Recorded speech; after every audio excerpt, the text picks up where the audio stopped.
the 1920s, an Apache wise man had a vision of 4 prophecies that foretold death and destruction for mankind unless we incorporate spirit in our daily lives. 2 of these prophecies may have already come true. A number of people can predict the future, but few get the timing correct. Grandfather was an Apache wise man and scout named Stalking who grew up outside white man's influence.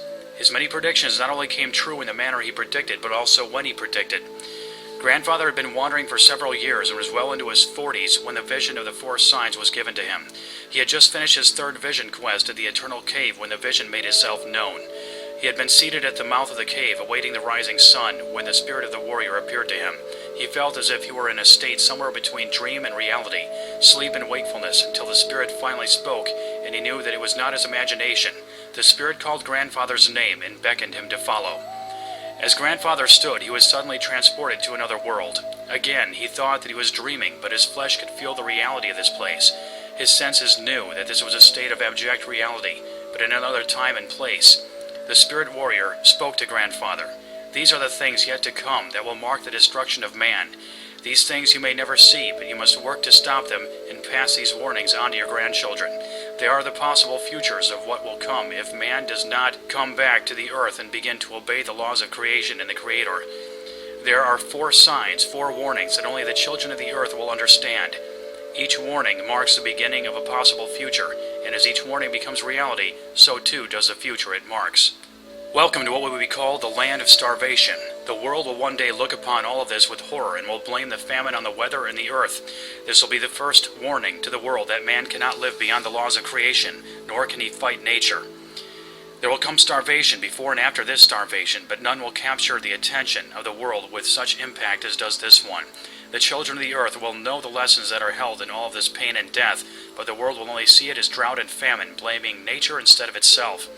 In his dream, the Spirit spoke to Grandfather. It is during the years of the famine, the first sign, that man will be plagued by a disease that will sweep the land and terrorize the masses. The whitecoats will have no answers for the people, and a great cry will arise across the land. The disease will be born of monkeys, drugs, and sex. It will destroy man from inside, making common sickness a killing disease. Mankind will bring this disease upon himself as a result of his life, his worship of sex and drugs, and a life away from nature. This too is a part of the first warning, but again, man will not heed this warning, and he will continue to worship the false gods of sex and the unconscious spirit of drugs. The Spirit looked at Grandfather for a long moment and then finally spoke. Holes in the sky will become the second sign of the destruction of man. The holes in the sky and all that you have seen could become man's reality. It is here, at the beginning of the second sign, that man can no longer heal the earth with physical action. It is here that man must heed the warning and work harder to change the future at hand. But man must not only work physically, he must also work spiritually through prayer. For only through prayer can man now hope to heal the earth and himself. These holes are a direct result of man's life, his travel, and of the sins of his grandfathers and grandmothers. These holes, the second sign, will mark the killing of his grandchildren and will become a legacy to man's life away from nature. It is the time of these holes that will mark a great transition in mankind's thinking. They will then be faced with a choice to continue following the path of destruction, or a choice to move back to the philosophy of the earth and a simpler existence. It is here that the decision must be made, or all will be lost. Grandfather spent the next 4 days at the cave entrance, though for those 4 days nothing spoke to him, not even the earth. He said it was a time of great sorrow, of aloneness, and a time to digest all that had taken place. He knew that these things would not appear in his lifetime, but they had to be passed down to the people of the future and with the same urgency and power with which they had been delivered to him. But he did not know how he would explain these unlikely events to anyone.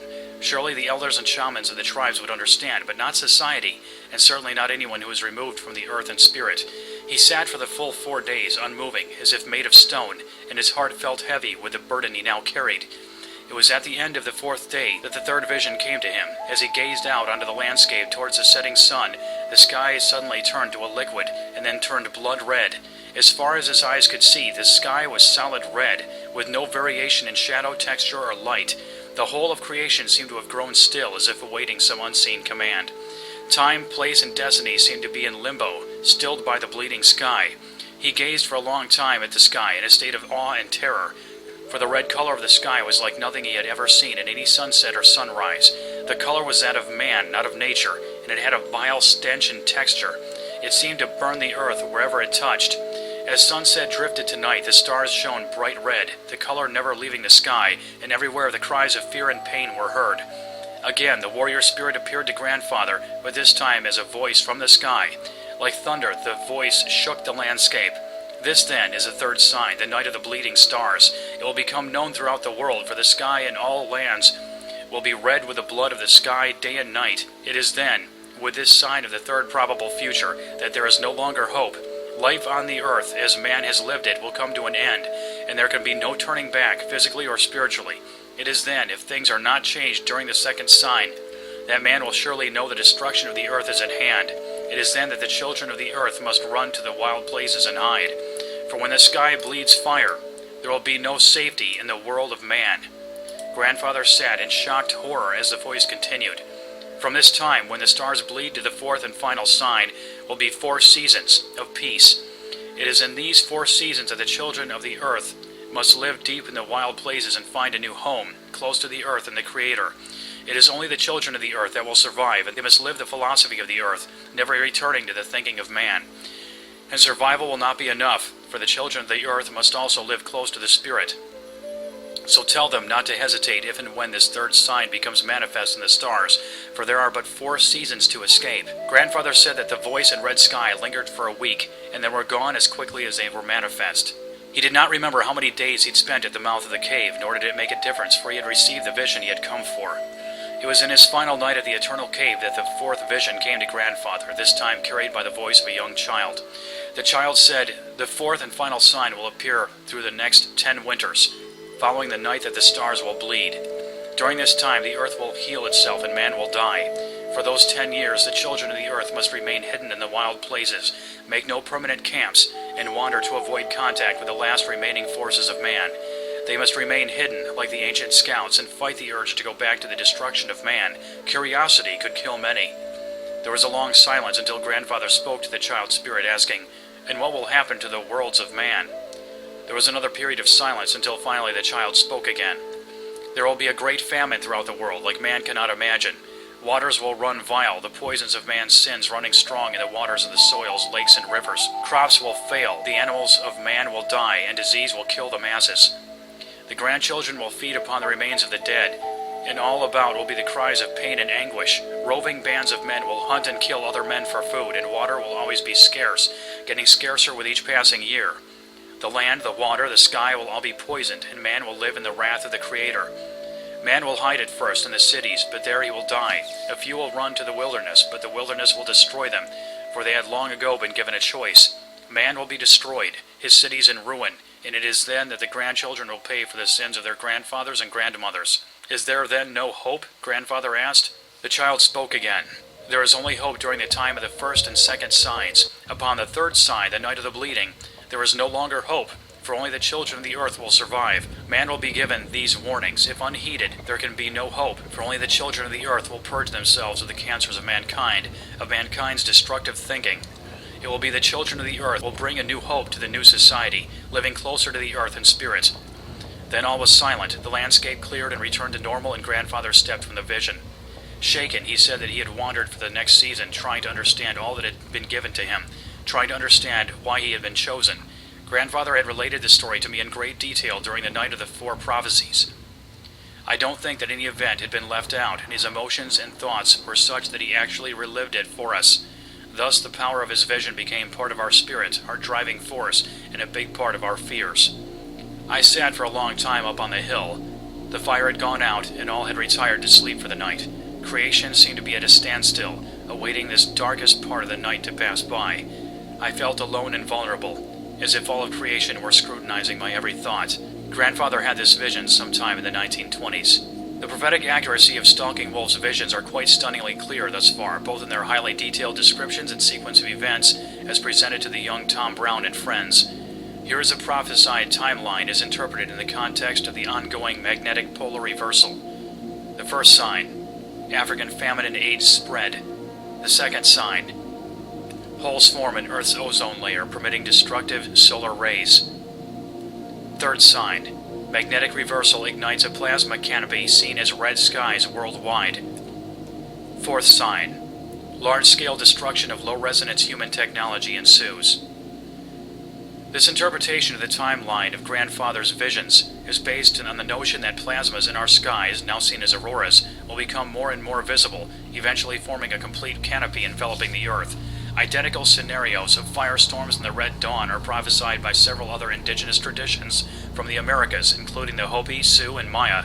Contemporary solar scientists as well as Mayan timekeepers are predicting the most intense solar event in the history of humanity, culminating in a system-wide magnetic reversal involving all of Sol's planets on December 22, 2012. The prophecy of the Night of the Red Skies predicts an atmospheric change of epic proportions in our imminent future, however, without providing a specific date, after which time humanity is advised to abandon his technological traps before they become lethal. The precursors of this oncoming energy wave are already manifesting, as the electromagnetically oriented patterns of weather, animal, and plant activity around the world are collapsing. Even more specific to the prophetic warnings are recent incidents of anomalous electrical fires, such as the igniting cell phones and shavers in Vallejo, California, as well as in the Barici Hills of northern Italy and Messina, Sicily. The changing ambient conditions of Earth are mitigated by the world's gigantic pyramidal transducers of infrasound, the Orion Pyramids at Giza, which serve to balance the energy moving through our planet to reduce erratic earthquakes. This energetic buildup process has already reached evacuation levels in various parts of the world. Piezoelectric firestorms are concurrently being experienced in waves of erratic activity, also measured as infrasound pulsation, in Ratria, India, Bodibe, South Africa, Seattle, and Santa Barbara, USA. Hi guys, to wrap this up, just wanted to say that like most people I look for commonalities or patterns at different sources of information. The prophecies here of Stalking Wolf have much in common with those of Mother Shipton, the Hopi predictions, and many more. His quote, "Only the children of the earth will purge themselves of the cancers of mankind's destructive thinking," closely echoes what Reverend Douglas Cottrell has spoken about regarding the earth's changes, that the times of difficulty we are now in and will be going through are due to the negative actions and thoughts of human beings. Physically, since the Industrial Revolution, plundering the earth of its metals and polluting the water and air. He also talks about the fact that it need not be experienced, that the future is not written in stone, including the different earth changes prophecies of great destruction and loss of life, that it all need not happen, but the planet and specifically the people upon it are on a path that is destructive and eventually the earth reaches a point of no return. And then prediction, which is changeable based on what human actions are taken, becomes prophecy, which is set and cannot be changed. The whole section where Stalking Wolf talks about during the fourth sign that water will be scarce, people will flee the cities and they will hunt and kill each other, this mirrors the Mother Shipton prophecies exactly. When you have different sources of prophecy and prediction and they are strongly correlated like this, it makes the information worth paying attention to. Then there are a couple details that make this piece unique. One of the curiosities in particular is the Night of the Red Sky during the third sign. The explanation given here of the igniting of the plasma canopy is an interesting one. It reminds me of a TV documentary on UFOs in which an abductee asks the beings who took her when she will see them again. And they gave her a vision. She saw the sky light up bright red, and they told her, "When the sky looks like this, then you will know that we are coming soon."